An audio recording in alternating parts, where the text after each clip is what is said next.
কি আর ফিরে আসছে? আপনারা কি কল দিছে?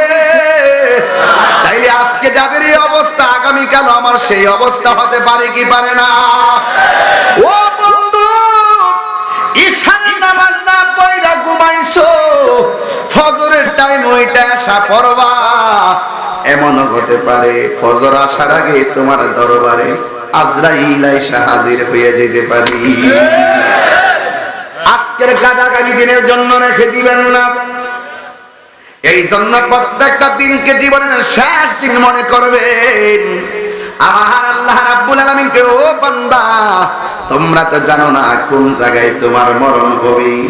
আমার নবী, আপনার নবী বলেন, কেউ যদি 20 বার মরণের কথা খেয়াল করে ওই দিন যদি লোকটা মারা যায়, আমার আল্লাহ তার মরণটাকে শহীদের খাতায় লিখে দেন। আল্লাহু আকবার। এই জন্য আমার যুবক ভাইয়েরা, আমার মুরব্বী বাবাজিরা, অনুরোধ করে বলে দিয়ে যায়, আপনার বাবা চলে গেছে, ঘরটা ভালো নাকি খারাপ বোঝা যায় কেমনে? বৃষ্টি আসলে বোঝা যায় টিনটা ছিদ্র নাকি ভালো। বৃষ্টি পড়লে টিনের ছিদ্র দিয়ে ঘরে পানি ঢুকে, এর আগ পর্যন্ত বাড়িওয়ালার ঘুম ভাঙে না। টিন ছিদ্র হয়ে যখন পানি পড়ে ছিদ্রটা বন্ধ করে দেয়, অথচ কবরের ভিতরে কত পিপিলিকার ছিদ্র দিয়া কবরের ভিতরে পানি হাঁটু পর্যন্ত ভাসতেছে।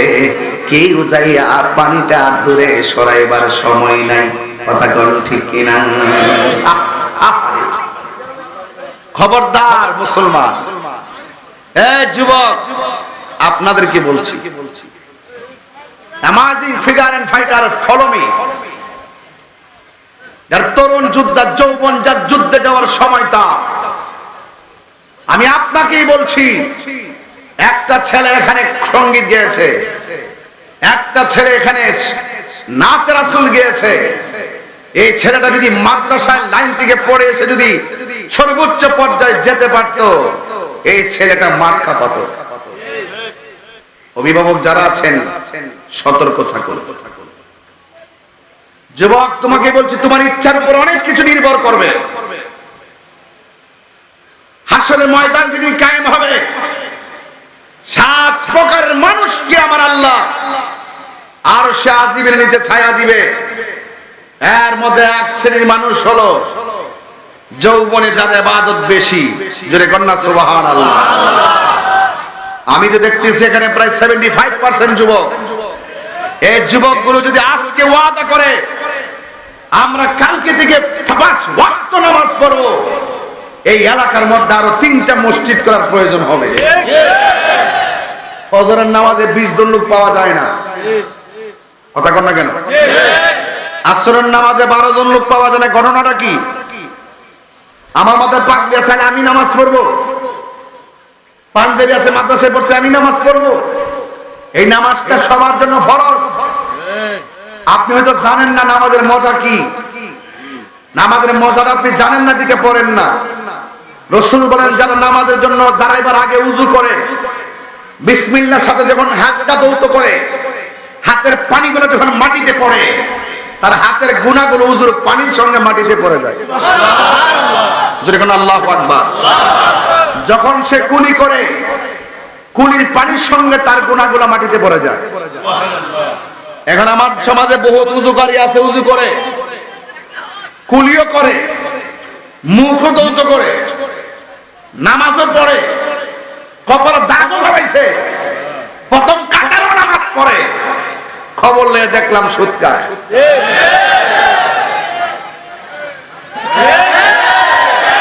আমার পোলাপান্ডি কই? এই পোলাপান কই? এই ছেলেরা, তোমরা কোথায় আছো?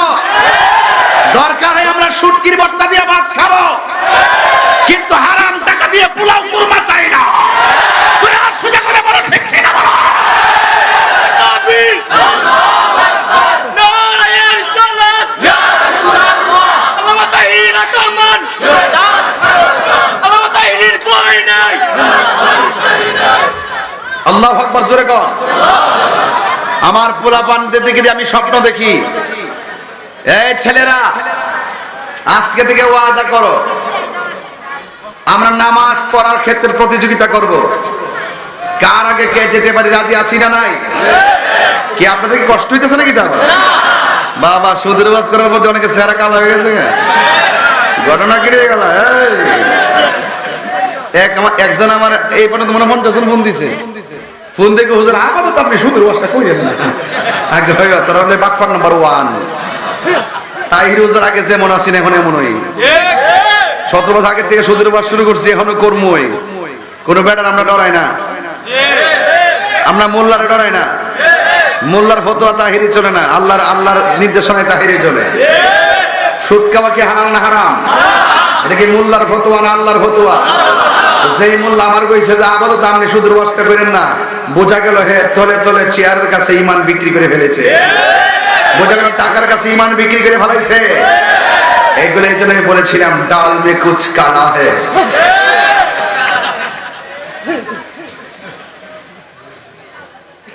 সুদের বাস করতে যে মজা লাগে আমার কাছে, মন ডাকো। হ্যাঁ, আর এই হিডা ইন্টারেস্ট হিডা, তুই আবার করতে আইছ ইংলিশ বলার কথা। হ্যাঁ, আমার কো সুদ খানা ইন্টারেস্ট না, আবার ইংলিশে আমেরিকা থেকে আইছে।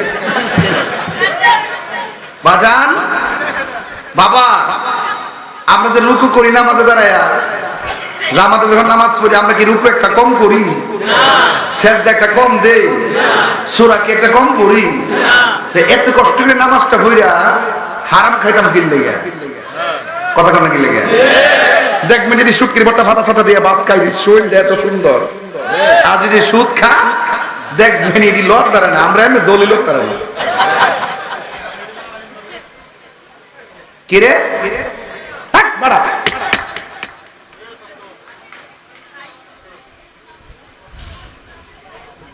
এই ডরছ না? ডরছ না, আমি এমনি দিছি, আমি তাই রোজ। ডরছ না, তুই ডরছ না।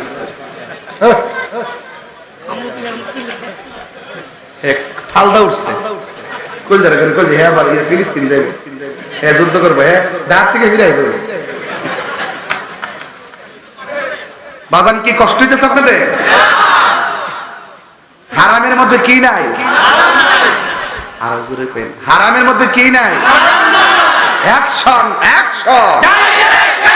সুদখোরের বিরুদ্ধে, ঘুষখোরের বিরুদ্ধে, দুর্নীতির বিরুদ্ধে অ্যাকশন, অ্যাকশন!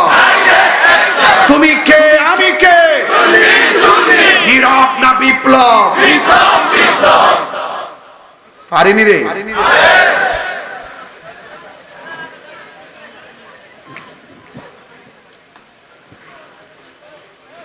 তবে এটা সত্য, তাহির হুজুর যখন একটু হাসি মুখে থাকে সবাই একটু আনন্দ পায়।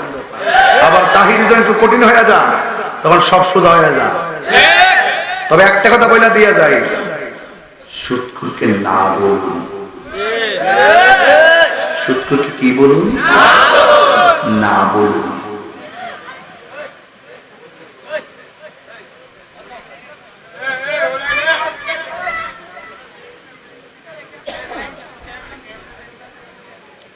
এগুলো কি মানুষ নাকি? হ্যাঁ, রাস্তা বল করেছে সর্বনাশ। সবাই আওয়াজ করে 3 বার কোন আল্লাহু আকবার, ইয়া রাসূলুল্লাহ, আল্লাহু আকবার, ইয়া রাসূলুল্লাহ, আল্লাহু আকবার, ইয়া রাসূলুল্লাহ। আমরা নামাজ চাই কি চাই না? রোজার দরকার আছে কিনা? মা বাবার খেদমত দরকার আছে কিনা? সুদ ঘুষ খাওয়ার দরকার আছে? পাউডার ধরে কয়ে দিয়ে যায় আজকাল। এই 3 ভাই একসাথে আছেন, সুদ দিয়া সুদে টেহা লাগায় বিদেশ যাবেন না। 3 ভাই মিল্লা অটো চালাইবেন। কি চালাইবেন? দিনে যদি 1000 রুজি হয়, 3 ভাইয়ের কত মাসে? 3000। এত নতুন নতুন হিসাব, উনি খুব ভালো হিসাব জানে। নতুন কয় হাজার? প্রতিদিন 1000 3 ভাই কয় হাজার? 90,000 যদি হয়ে জায়গা 4 মাসে কত হইব মোটামুটি 60,000 বলে বুঝছি। আমরা এলাকায় খুব পড়া ওই হিসাব 3,60,000 দিয়া 4 লাখ মিলিয়ে দিলে একটা বাইরে বিদেশ হবে, দুইবার ভিতরে বরকত হবে। আর হারাম দিয়ে যদি বিদেশ যান, এই টাকায় বরকত নাই, চাকরি নাই, টাকার মধ্যে বরকত নাই। যেমন যুবক বিয়া করার সময় কয় আমার ইডা লাগবে, হিডা লাগবে, বাইক লাগবে, প্রাইভেট কার লাগবে, এ সব লস যৌতুক লোয়ার পরে 3 দিন পর ওই ললো না, একবারে ডিভোর্স দেয়া জায়গা কি লেগে জায়গা ওই যে শুরু হইছে হারাম দিয়া, হারামের মধ্যে আরাম নাই। কথা কন ঠিক কিনা? এই পোলাপান যৌতুক নিয়ে বিয়ে করা চলবে? ভিক্ষা করিস না পোলাপান। আল্লাহর কাছে বলবেন আল্লাহ আমরা এমন টাকার মালিক বানাই দাও যেন আমি সাজায় আনতাম পারি। রাজি আছেননি সবাই ইনশাআল্লাহ? রাজি আছেননি? দেশ উল্টে গেছে, হিসাব হইলো জামার ভাই তাই বউ আইতে পারে আর খাই বউলিমা। আর এই জায়গা জামার পক্ষ থেকে বউর ভাই তাই 300-400 বরযাত্রী। পৃথিবীটা উল্টে গেছে। শান্তি কেন আসবে? আমরা নিজের মাথায় নিজে কুড়াল মারছি, তাই শান্তি আসছে না। কথা বলেন ঠিক কিনা? দেখছেন না ইরান আক্রমণ করছে, অন্যান্য ক্ষমতাসীন রাষ্ট্রগুলা চুপচাপ। মুনাফিক নাম্বার 2। এই মুহূর্তে যদি ইরান কাফাই গেছে, যদি এই মুহূর্তে যদি সবটি ক্ষমতার মুসলমান রাষ্ট্র যদি একসঙ্গে যদি পরে জিরাই বইব, ইসরায়েলের উপরে যদি একসাথে চালাইতো, ইসরায়েল মাটির সঙ্গে মিশে যেত। কথা বলেন ঠিক কিনা? একমাত্র আমাদের সমাজ অধঃপতনে যায়। কাজের কারণে সমাজ, আমার সমাজ, আপনার সমাজ, সব সমাজ অধঃপতনে যাওয়ার মূল কারণ সমাজের মধ্যে কিছু মুনাফিক আছে, তাদের কারণে। রাসূল বলেন আমি দেখতেছি কবরের ভিতরে আযাব হচ্ছে। কি হচ্ছে? নবী দেখার ক্ষমতা আছে না নাই? এই বিশ্বাস কার কার নাই হাত তোলেন। সবার আছে? এলাকার মানুষ অনেক নবীর পাগল বুঝালাইছি, ঠিক না? একটা জবান বন্ধ রাখবেন না। কি কষ্ট হচ্ছে আপনাদের? একটা জবান বন্ধ রাখবেন না। মহব্বতে মায়ার সুরে বলুন সুবহানাল্লাহ। আমার নবী, আপনার নবী রাহমাতুল লিল আলামিন, তিনি দেখতেছেন কবরে আযাব হচ্ছে। ওই মুহূর্তে সাহাবায়ে কেরামকে আমার নবী বলেন সাহাবীরা রে, ও সাহাবীরা খেজুরের ডাল নিয়ে আসো। খেজুরের ডাল নিয়ে আসলেন। আমার নবী 2টা কবরের ভিতরে 2টা ডাল লাগাইলেন। লাগানোর পরে আমার নবীকে প্রশ্ন করা হয়, ইয়া রাসূল, আল্লাহু আকবার জোরে হবে, ইয়া রাসূলুল্লাহ নবী গো, ও মায়ার নবীজি, আপনি কেন ডালগুলো লাগাইলেন? এবার আমার নবী, আপনার নবী বলে সাহাবীরা রে, আমি নবী যাহা জানি তোমরা তা জানো না, আমি নবী যাহা শুনি তোমরা তা শোনো না, আমি নবী যা দেখি গো তোমরা তা দেখো না। আমি নবী যখন গুরুস্থানের পাশ দিয়ে যাচ্ছি, আমি দেখতেছি 2টা কবরে আযাব হচ্ছে। আমি এই ডালগুলো কেন লাগাইছি জানোনি? এই ডালগুলো যতদিন পর্যন্ত কাঁচা থাকবে ততদিন পর্যন্ত আমার আল্লাহ রাব্বুল আলামিন কবরের আযাবকে হালকা করে দিবে।